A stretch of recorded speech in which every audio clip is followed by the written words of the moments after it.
अस्सलाम वालेकुम रहमतुल्लाहि व बरकातहू। आज हम हमारा इस्लामिक क्रैश कोर्स का तीसरा पार्ट शुरू करेंगे। तीसरा चैप्टर भी कह सकते हैं। हालांकि मैंने कोशिश किया कि जल्दी ख़त्म हो, फिर भी 1 घंटा उसमें लग गया। और जो मैं जो एक्सप्लेन कर रहा था कॉस्मोलॉजी के ताल्लुक से और कायनात की वसअत के ताल्लुक से, तो वो इतना बड़ा मौजू है, इतना बड़ा टॉपिक है कि वो 2-3 घंटों 4 घंटों में एक्सप्लेन नहीं कर सकते। और मैंने जो स्टडी की है कायनात की, कॉस्मोलॉजी की, साइंस की पिछले 40 साल से, उसके मुकाबले में तो वो 2-3 घंटों में एक्सप्लेन करना वो उसका एक करोड़ों हिस्सा के बराबर भी नहीं है।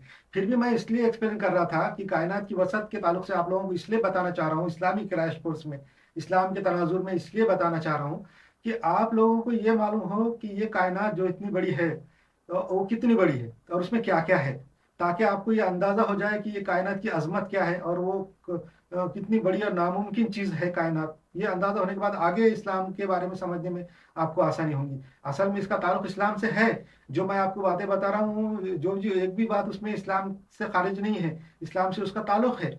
इस्लाम वो मजहब है जो हर चीज को अपने अंदर समाये हुए है। असल में ये कायनात के बारे में आपको ये बताते बताते पिछले वक्त मैंने कोशिश ये किया था कि हालांकि बताऊं ज्यादा, मगर वक्त की कमी की वजह से मैंने कुछ उसमें बातें शॉर्ट कर दिया था। आज भी मैं ज्यादा नहीं कोशिश करूंगा कि बताने की। थोड़ा सा रिवीजन करके हम इंशाल्लाह आगे बढ़ेंगे। कायनात की जो वसत है, वसत यानी लंबाई चौड़ाई गहराई और उसकी उसके डायमेंशन, और वो इतने ज्यादा हैं कि आजकल के जो साइंटिस्ट है, मॉडर्न साइंटिस्ट है, उनको भी नहीं मालूम कि ये कायनात कितनी बड़ी है। ये जो एम्प्टी स्पेस है, जो खाली जो खला है, हमको जो एम्प्टी स्पेस नजर आता है, ये आसमान नजर आता, ये आसमान एकदम खाली है। हम जब देखते हैं आसमान में तो बिल्कुल खाली नजर आता। मगर लेटेस्ट जो आजकल के जो जदीद साइंसदान हैं, उन्होंने अपने कुछ इंस्ट्रूमेंट से पता लगाया है कि ये खला खाली नहीं है, ये स्पेस खाली नहीं है, बल्कि इसके अंदर एनर्जी मौजूद है। हर मुख्तलिफ किस्म की एनर्जी की वेव्स, इलेक्ट्रोमैग्नेटिक वेव्स उसके अंदर मौजूद है, एनर्जी मौजूद है, बहुत ज्यादा एनर्जी मौजूद है। और वो एनर्जी ऐसी है जैसे ये खाली जो खला है वो एक समंदर है, वो एनर्जी का एक समंदर है। जैसा कि एक मछली पानी के अंदर, समंदर के अंदर, ओशियन के अंदर रहती, उसको नहीं पता चल सकता कि मैं पानी के अंदर हूँ, वो समझते मैं इन्वायरमेंट में हूँ। वैसा हम लोग जो है कायनात के अंदर हैं, हमको नहीं पता चल रहा है कि हम किसी एनर्जी के अंदर मौजूद है, और हमें एनर्जी के एक बहुत बड़े समंदर में मौजूद है। और उस एनर्जी के समंदर के अंदर साइंटिस्ट ने पता लगाया है कि उसकी जो वेव्स है, अंदर जो एनर्जी मौजूद है, उनकी जो अंदर इलेक्ट्रोमैग्नेटिक वेव्स है या कुव्वतें मौजूद है, उसके अंदर कभी गांठ पड़ जाती, कभी उसके अंदर नॉट हो जाता, कभी वो उसमें एक गीड बन जाती। वो एक गीड एक पार्टिकल बन जाती। वो पार्टिकल इतना बारीक होता है, जैसा प्रोटॉन हो गया, न्यूट्रॉन हो गया, इलेक्ट्रॉन हो गया, बोसोन हो गया, और भी बहुत सारे प्रियॉन्स है। सब एटॉमिक पार्टिकल की उन्होंने एक लिस्ट निकाली, तकरीबन 2 दर्जन से ज्यादा पार्टिकल दरियाफ्त हुए और भी दरियाफ्त होना चालू है।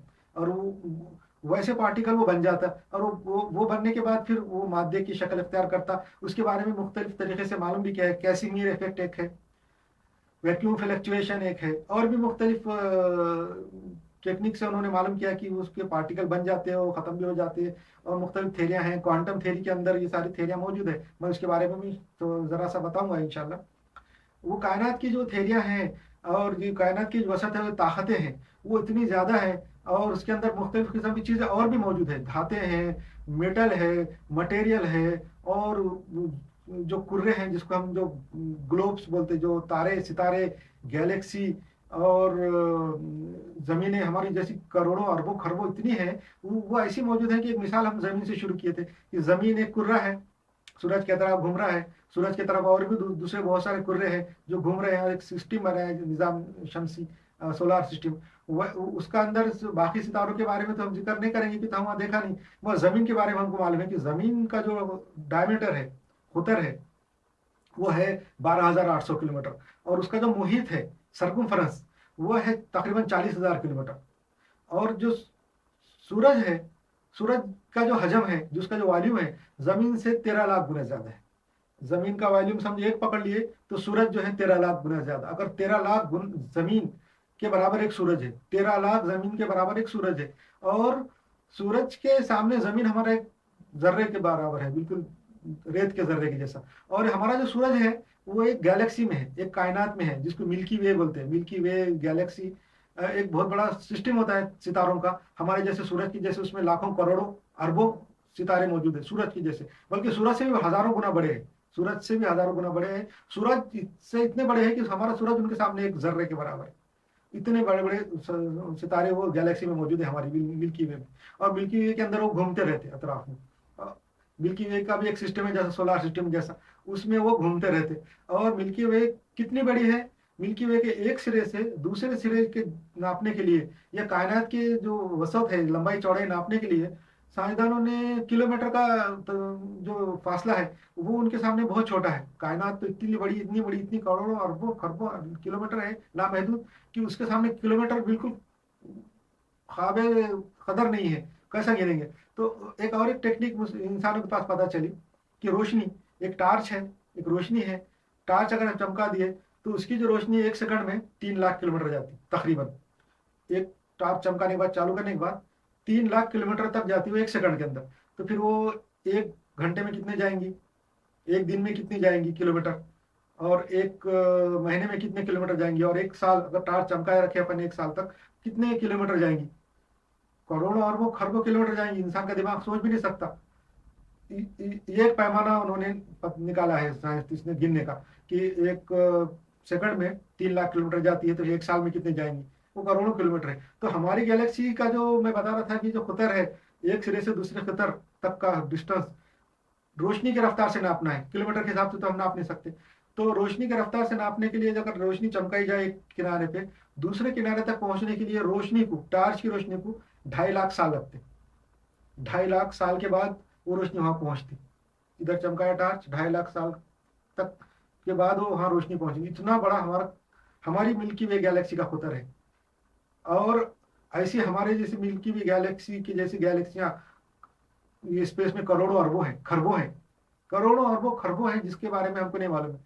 हमको जो मालूम है, जो चंद जो करीब करीब जो गैलेक्सी है, ग्लोबुलर क्लस्टर है, और एंड्रोमेडा गैलेक्सी है, और दूसरी भी है N70 है, वो ऐसे नामों की उन्होंने गैलेक्सियां रखी है जो करीब मानी जाती। सबसे करीब जिसको बोलते हैं ये लोग, ये एंड्रोमेडा गैलेक्सी है। एंड्रोमेडा गैलेक्सी हमारी गैलेक्सी से भी ज्यादा बड़ी है।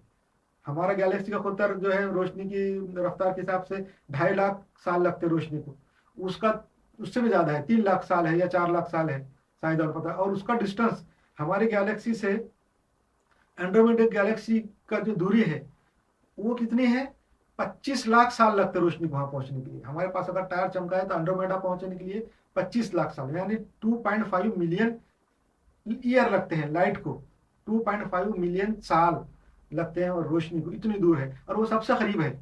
ऐसी करोड़ों अरबों गैलेक्सी कायनात में मौजूद है, उनका सिस्टम मौजूद है। कायनात के अंदर पूरी गैलेक्सियों से भरी हुई है, कितनी है साइंसदानों को नहीं मालूम। इसके अंदर कायनात के अंदर आपको जैसा बताया मैंने कि एनर्जियों का एक बिल्कुल समंदर है, और वेव्स का और इलेक्ट्रोमैग्नेटिक वेव्स का एक तूफान, एक समंदर मौजूद है। और उसके अंदर हमारी रोशनी की रफ्तार का साइंसदानों ने पता चला है, रोशनी की रफ्तार थोड़ी कम हो सकती है कायनात के अंदर, डिफ्लेक्शन की वजह से, रिफ्लेक्शन की वजह से, किसी किस्म की ग्रेविटेशनल लेंस की वजह से थोड़ी बहुत कम हो जाती है किसी मीडियम में से पास होने से, मगर वो उससे बढ़ती नहीं, 3 लाख से ज्यादा नहीं जाती। इसके बारे में भी थोड़ा सा मैंने आपको बताया था कि रोशनी की रफ्तार जो है उसके बारे में साइंटिस्ट नहीं बताते कि क्यों उसकी रफ्तार 3 लाख किलोमीटर से ज्यादा नहीं जाती, बस ये बताती कि बस इतनी ही रफ्तार है। उसके बारे में थोड़ा सा आपको पिछले चैप्टर में मैंने बताया था कि क्यों उतनी रफ्तार है। ग्रेविटी भी एक हैरत अंगेज चीज है, कायनात के अंदर ग्रेविटी भी एक चीज है। ग्रेविटी क्या है, ग्रेविटी के बारे में साइंसदान ये बोलते हैं कि ग्रेविटी यह है कि एक मादा, एक मटेरियल आसमान का इस कायनात के अंदर अगर है तो वो दूसरे मटेरियल को अपनी तरफ खींचता है। एक मटेरियल अगर कायनात में है तो वो दूसरे मटेरियल खींचता है। वो कैसा खींचता, मकनातीस के जैसा नहीं, मैग्नेट जो है जैसे लोहे को खींचता उस तरीके से नहीं। उसके बारे में भी लोगों को नहीं मालूम है साइंटिस्ट को कि वो लोहे को भी कैसा खींचता। उसके बारे में भी थेरिया है कि उसका जो फ्लक्स है वो लोहे, मैग्नेट का फ्लक्स लोहे को खींचता है, या फिर वो मैग्नेटिक मटेरियल जो है उनको खींचता है। तो वो जरा मुख्तलिफ है। मगर एक मादा कायनात में, एक मटेरियल, एक जिस्म, एक बॉडी, एक कुर्रा जो है दूसरे कुर्रे को कैसा खींचता, उसके बारे में थ्योरी ये है कि वो कायनात के अंदर जो स्पेस है उसके अंदर एक गड़ा बन जाता। वो बोलते कि एक गड़ा तैयार हो जाता, वहां पे जहाँ पे एक मटेरियल होता वहाँ गड़ा हो जाता, ऐसा गड़ा। अगर दूसरा मटेरियल उसके करीब है तो गड़े में उतार में ऐसा आके गिर जाता, गड़े के अंदर आके, ऐसा इनका बोलना है। वो असल में गड़ा बनता होगा, ये कायनात की जो वेव्स है, ये इलेक्ट्रोमैग्नेटिक वेव्स के जो समंदर है उसमें गड़ा बन सकता।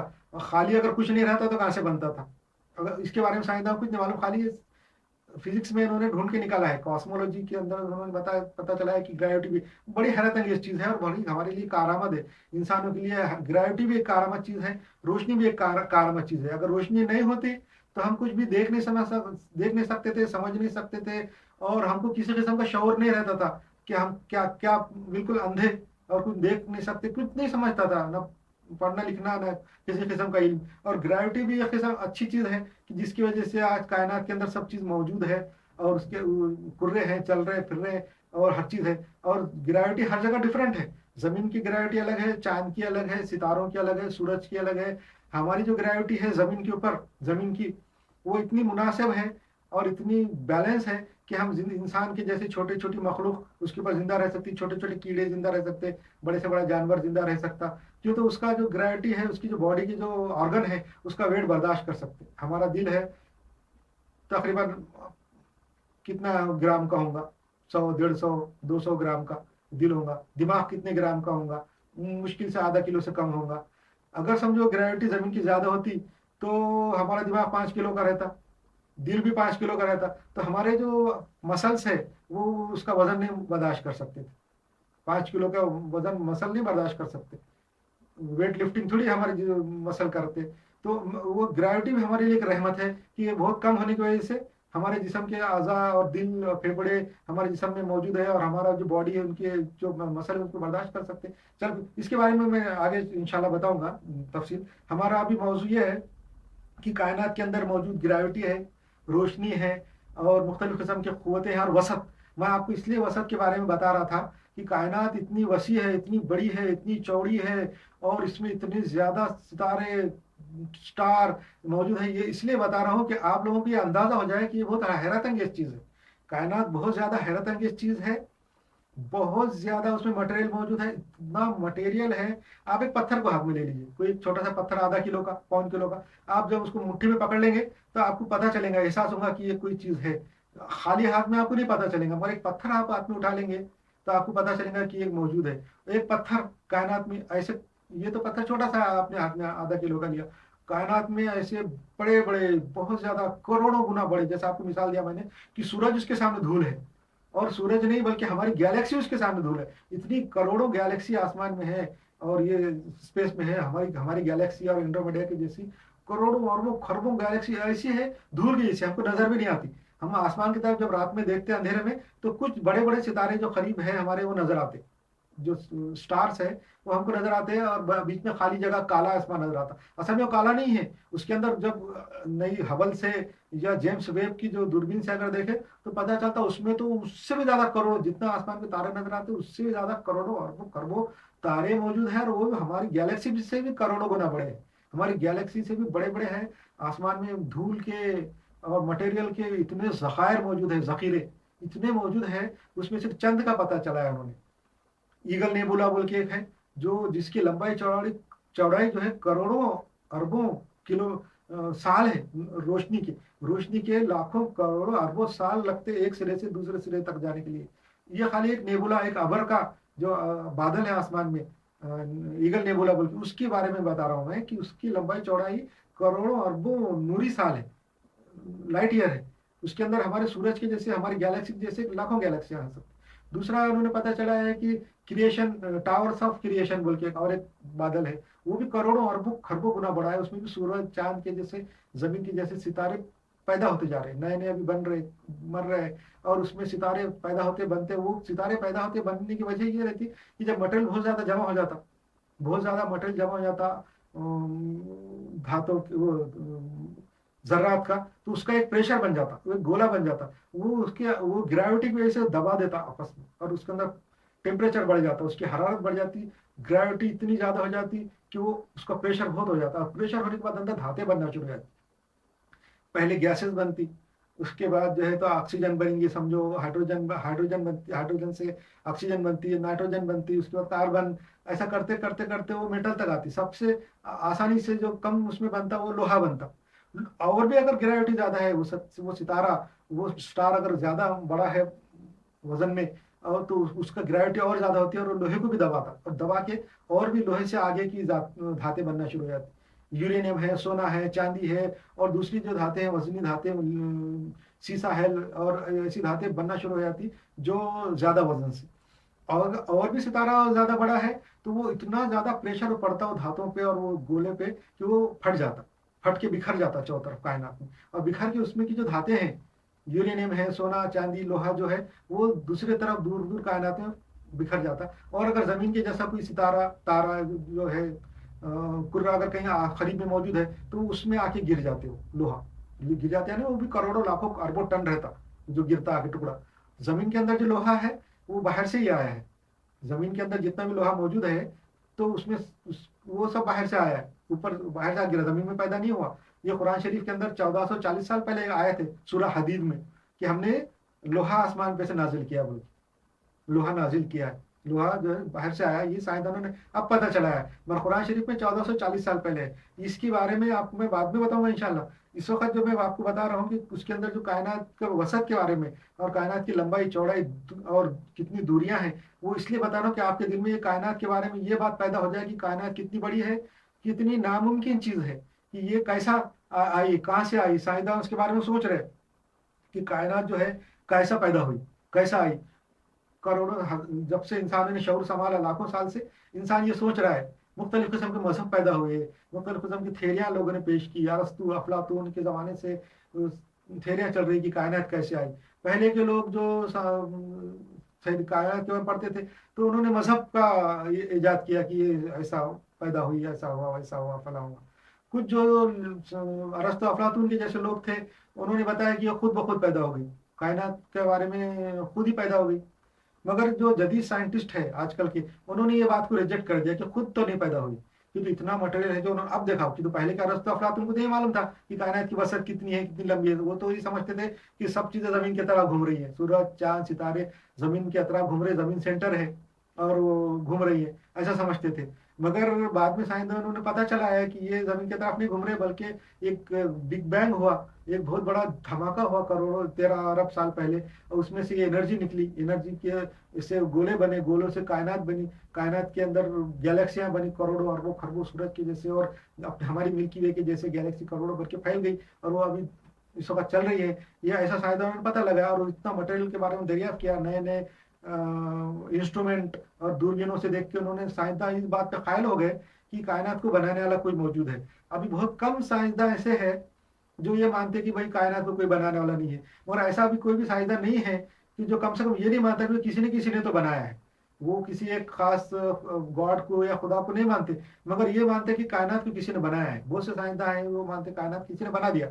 और अब आगे क्या हुआ नहीं मालूम, तो इनको डेइज्म बोलते, डेइस्ट बोलते, डेइज्म, इसको डेइज्म बोलते हैं। यानी ये ऐसा मानना कि कायनात को किसी ने बनाया मगर अब क्या है नहीं मालूम, इसको बोलते डेइज्म। और ये मानने वालों को बोलते डेइस्ट। पहले जो थे जो ये मानते थे कि कायनात को किसी ने नहीं बनाया, कोई खुदा नहीं है, उनको अथेइस्ट बोलते, अथेइस्ट पुलहित, अथेइस्ट। मगर ये तो डेइस्ट है। आजकल के जो नए जदीद साइंटिस्ट है, कॉस्मोलॉजिस्ट है, वो डेइस्ट है। वो ये बोलते हैं कि किसी ने बनाया, क्योंकि उनको अब ये डिनाई नहीं कर सकते। उन्होंने जब कायनात की इतनी वसत देखी, इतनी लंबाई चौड़ाई, इतनी मटेरियल, इतनी दूरियां और इतनी हैरत अंगेज चीजें, और इसके अंदर इतनी मौजूद कुव्वतें और एनर्जी और वेव्स देखी उन्होंने, तो वो अब डिनाई नहीं कर सक रहे कि वही कायनात कहाँ से आई। तो ये बस इतने बोल के खामोश है कि वही किसी ने तो बनाया। तो ये जो है कायनात के बारे में जो बोलना है जो अथेइस्टों का, ये बोलना है कायनात इत्तेफाक से पैदा हुई, बस बाय चांस, बाय चांस बन गई। तो कायनात बाय चांस कैसे बन सकती? बाय चांस कोई चीज नहीं होती। अगर समझो कि ईंटों का एक ढेर पड़ा हुआ है, तकरीबन 150 ईंट है रखी हुई, कुछ रेती भी रखी हुई है, कुछ सीमेंट है, कुछ पानी है, कुछ मिक्स करने के उसके आलात है, टोकरा है वगैरह है। आप रख दो उसको, इत्तेफाक से 100 साल में भी वो दीवार नहीं बनेंगे। 10 ईंटों की दीवार भी 100 साल तक नहीं बन सकती खुद ब खुद। 100 साल रखो, 1000 साल रखो, 1 लाख साल रखो, अभी भी हरा में, मिस्र में या दुनिया के मुख्तलिफ हिस्सों हिस्सों में खंडर पड़े हुए हैं जमीन दीवार गिर के, और खुद ब खुद कोई दो ईंटें भी एक दूसरे पे नहीं चढ़ी अभी तक। मैं साइंसदानों को ये बोलना कि इत्तेफाक से बनी, ये बिल्कुल गैर मंतकी बात है। इत्तेफाक जो है ना खुद से नहीं हो सकता। और बार बार जो चीज होती है इत्तेफाक, तो हमारे कायनात में बहुत सी चीजें इत्तेफाक से हुई है। जदीद थेरियों के हिसाब से देखे, जैसे आपको बता रहा था मैं कि इवोल्यूशन, जो डार्विन ने थेरी पेश किया है कि चीजें एक दूसरे से तरक्की करके आगे तक आई है। छोटे जानवर तरक्की करते करते बड़े जानवर हो गए, वो भी कैसे? इत्तेफाक से। कभी वो जानवर को ये चीज पसंद आ गई, जरा जैसे बकरी है, उसको बड़े झाड़ के पत्ते खाने का था, तो वो गर्दन लंबी करते करते करते जिराफ बन गई। ये इत्तेफाक हुआ। तो ऐसा इत्तेफाक जो है वो दुनिया की हर चीज में हुआ है, वो नजर आता है। तो इसका मतलब ये इत्तेफाक नहीं है कि तो इत्तेफाक एक बार होता, अगर तो हो भी गया मान लिए, तो ऐसा तो इत्तेफाक होते ही नहीं। मगर इत्तेफाक अगर हो जाए तो एक या दो बार होता, हर बार इत्तेफाक नहीं होता। जो हर बार बार बार इत्तेफाक होता है उसको इत्तेफाक नहीं बोलते, उसको बोलते कसदन, डिलिबरेटली हुआ। जब कोई चीज बार बार होती, तो हम कोई आदमी ने कोई गलती किया, कोई गलती करता है इंसान, तो हम मान लेते गलती होगी। मगर वो बार बार अगर वो काम करेगा तो हम उसको गलती करा नहीं बोलते, हम उसको सजा देते। ये बोलते ये काम तूने गलती से नहीं किया बल्कि कसदन किया है, डिलिबरेटली किया है। वैसा ही कायनात के अंदर ये जब चीजें हैं, थेरियां हैं, और ये जो बनना है ये जो साइंटिस्ट बोलते हैं कि ये इत्तेफाक से हुआ, चलो एक या दो बार हम मान लेंगे। मगर बार बार अगर जब हो जाती है तो हम उसको नहीं मानेंगे, और कोई भी नहीं मानेगा कि ये इत्तेफाक से हुआ। उसको हम बोलेंगे डिलिबरेटली हुआ, कसदन हुआ है। इत्तेफाक कितनी बार होता है, और ये जो इत्तेफाक है ये बार बार नहीं होता। और कायनात में कुछ नहीं होना, साइंसदान क्या बोलते हैं, कायनात के अंदर, ये जो स्पेस के अंदर कुछ नहीं होना पॉसिबल नहीं है। मतलब कुछ कुछ भी नहीं होना, मतलब नहीं एनर्जी है, ना वेव्स है, ना कुछ है, ये होना पॉसिबल नहीं है। वो क्या बोलते हैं कि ये कुछ ना कुछ तो होना चाहिए। तो जब कुछ ना कुछ होना है तो फिर अल्लाह क्यों नहीं है? अल्लाह ही है। कायनात को जो बनाया है वो अल्लाह है, यानी गॉड है। अल्लाह यानी कोई एक वर्ड, या अरबी का या मुसलमानों का वर्ड नहीं बता रहा मैं, एक गॉड जिसको बोलते हैं, ये गॉड के वास्ते एक अरबी में एक लफ्ज है जिसको अल्लाह कहते हैं। हम लोग उसका अल्लाह बोल के इस्तेमाल करेंगे या गॉड बोल के करेंगे। तो कायनात में कुछ होना नामुमकिन नहीं है, तो फिर अल्लाह क्यों नहीं है? और अल्लाह जो है वो ऐसी जात है, ऐसी चीज है कि जिसके बारे में कोई समझ नहीं सकता। अगर समझे किसी चीज को कोई समझ गया, ये कोई मोबाइल है या कोई पेन है या ऐसी कोई चीज है, तो इसकी बनावट, ये कैसा बनता, ये कैसा चलता, ये एक इंसान समझ सकता कि तो इसको इंसान ने बनाया है। और किसी ने भी अगर बनाया होगा, तो अगर वो चीज समझ में आ रही है, तो ये कैसा बनती, कैसा चलती, इसका इस्तेमाल क्या है और क्या चीज है, तो अगर ये किसी को समझ में आ गई, तो इसका मतलब वो आदमी उसका इहाता कर लिया उसके इल्म का, वो खुद उसको बना सकता, या उसको उस चीज पे कंट्रोल हासिल हो जाता है। जब किसी चीज को पूरी तरह से समझ जाते तो उसके ऊपर हमारा कंट्रोल हो जाता है। जैसे कोई बीमारी है, तो वो बीमारी कैसा होती, जब तक नहीं मालूम तो उसका इलाज भी नहीं निकाल सकते। मगर उसके बारे में अगर सब मालूम हो जाए कि कैसा होती, क्यों होती, कैसा खत्म होती, तो फिर हम उसके ऊपर हमारा कंट्रोल आ जाता है, हम उसको खत्म कर सकते। कोई मशीन है, उसके बारे में अगर हमको मालूम ही नहीं कैसे चलाते, तो हम नहीं चला सकते। मगर जब उसके ऊपर हमको मालूम हो जाता कैसे चलती, ये क्या चीज है, तो हमारे यहाँ उसके ऊपर कंट्रोल आ जाता है। फिर हम उसको अच्छा तरीके से भी चला सकते, बुरी तरीके से चला सकते, फायदा भी उससे ले सकते, नुकसान भी ले सकते। वैसा अल्लाह की जो जात है वो ऐसी हैरत अंगेज है कि आज तक किसी को भी समझ में नहीं आई, और वो समझ में आ नहीं सकती, इसलिए कि अल्लाह के ऊपर किसी का कंट्रोल नहीं हो सकता। अगर वो किसी को समझ में आ जाएगा तो उसके ऊपर दूसरों का कंट्रोल हो जाएगा।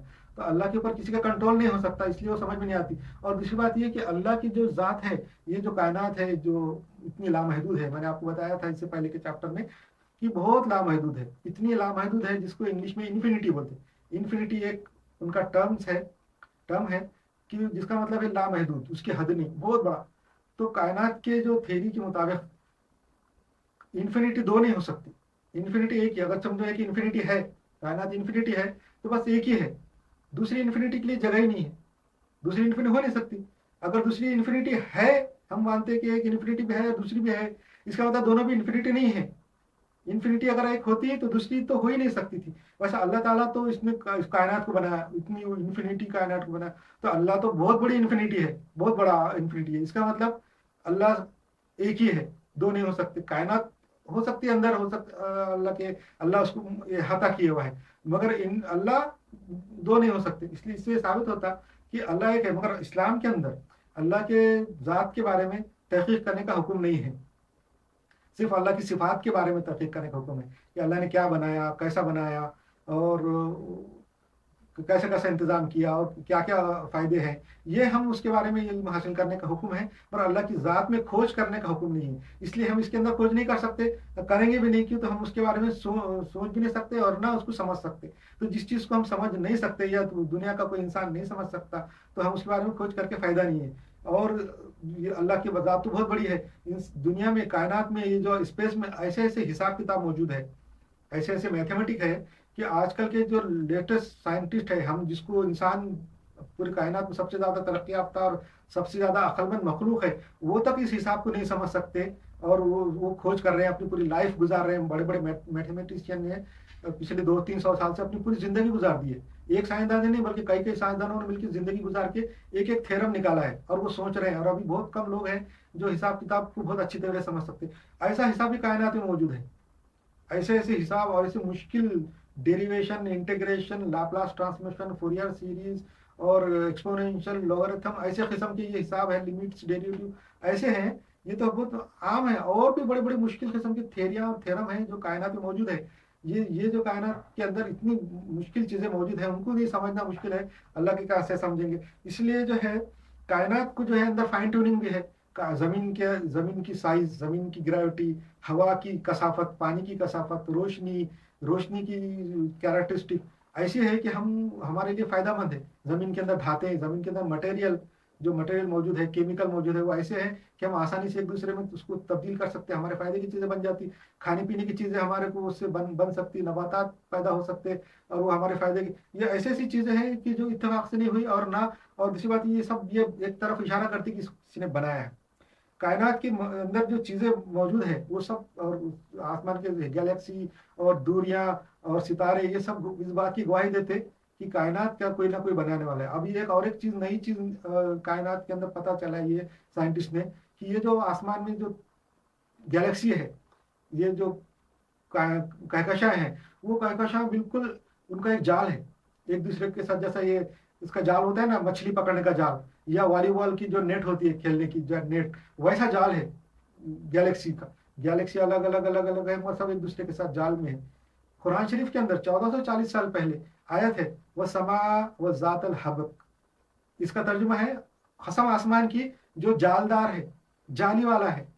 ये 1440 साल पहले कुरान शरीफ में।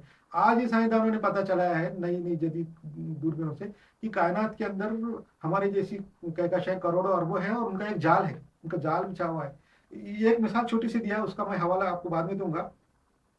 कायनात जो है एक नामुमकिन चीज है। हमको ऐसा लग रहा है कि बिल्कुल ये कैसा आ गई। इसकी बारे में जो थेरियां हैं, बिग बैंग थेरी तो है कि एक धमाका हुआ, मगर वो साइंसदान ये नहीं बताती कि वो कहाँ पे हुआ, क्यों हुआ, उसमें इतना मटेरियल कहाँ से आया, कैसा हुआ, वो कुछ नहीं बताते। वो बोलते वक्त भी उस वक्त शुरू हुआ और स्पेस भी उस वक्त शुरू हुआ और कायनात का मटेरियल भी उस वक्त शुरू हुआ, मगर क्यों शुरू हुआ, कैसा शुरू हुआ, ये किसी को भी नहीं मालूम है।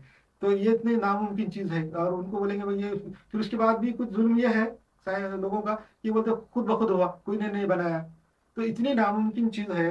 तो इस कायनात नामुमकिन चीज को बनाने वाला कोई अल्लाह मौजूद है। उसके बारे में छोटा सा मैं आपको बताया था कि हम लोग उस चीज के बारे में सोच सकते हैं जो पॉसिबल है। जो चीज पॉसिबल ही नहीं है उसके बारे में नहीं सोच सकते हम। जैसा आप दिमाग में सोचो कोई ऐसी चीज जो मुमकिन नहीं है बनना या रहना, तो आप उसके बारे में नहीं सोच सकते कि कैरेक्टरिस्टिक्स क्या होंगी, उसकी लंबाई चौड़ाई क्या होंगी, उसका कलर कैसा होगा, उसकी खुसूसियात क्या होंगी। सोच सकते क्या, जो मुमकिन ही नहीं है।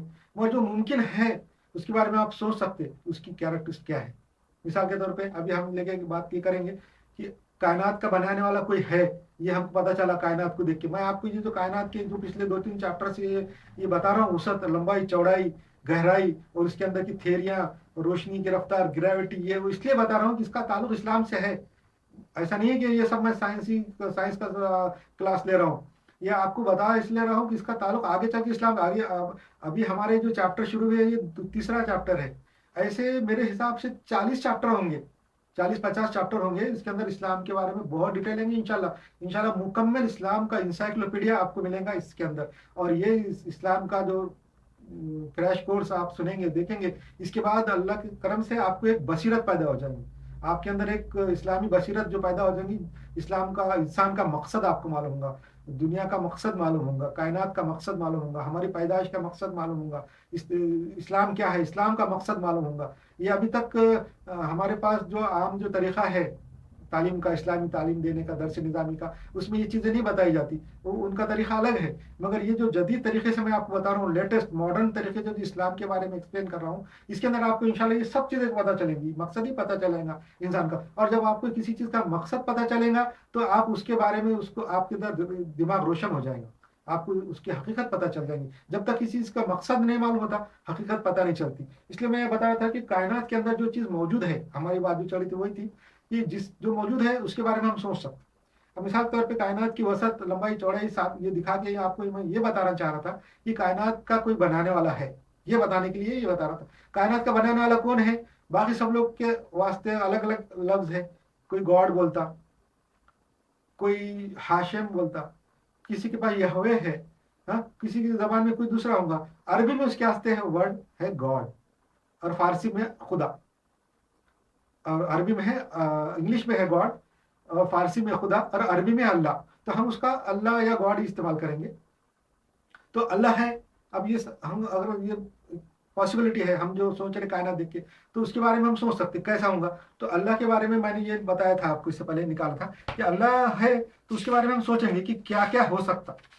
अल्लाह है तो कैसा, क्या क्या उसका है, मतलब कैसा कैसा अल्लाह है, और उसके अंदर क्या क्या कैरेक्टरिस्ट होना चाहिए। इसके बारे में थोड़ा सा बताया था मैंने कि अल्लाह जब है तो उसकी कैरेक्टरिस्ट क्या है। इंशाल्लाह इसका अगला जो चैप्टर है उसके अंदर मैं तफसील से आपको बताऊंगा। हम ये सोच के, ये एक पॉसिबिलिटी है कि अल्लाह है, तो हम ये अगले चैप्टर में, चौथे चैप्टर में ये कंसिडर करेंगे कि एक अल्लाह है। अब उसके बारे में हम ये कंसिडर, ये सोचेंगे दिमाग से, खाली मंतकी तरीके से, लॉजिक से, कि अल्लाह के अंदर क्या क्या होना चाहिए, क्वालिटीज क्या क्या होना चाहिए, अल्लाह की क्वालिटीज क्या क्या होना चाहिए। ये अगले चैप्टर में इंशाल्लाह अपन पता चलेंगे, और आपका इसके अंदर ये भी इंटरेस्ट भी बाकी रहेगा इंशाल्लाह। सलाम वालेकुम रहमतुल्लाहि व बरकातहू।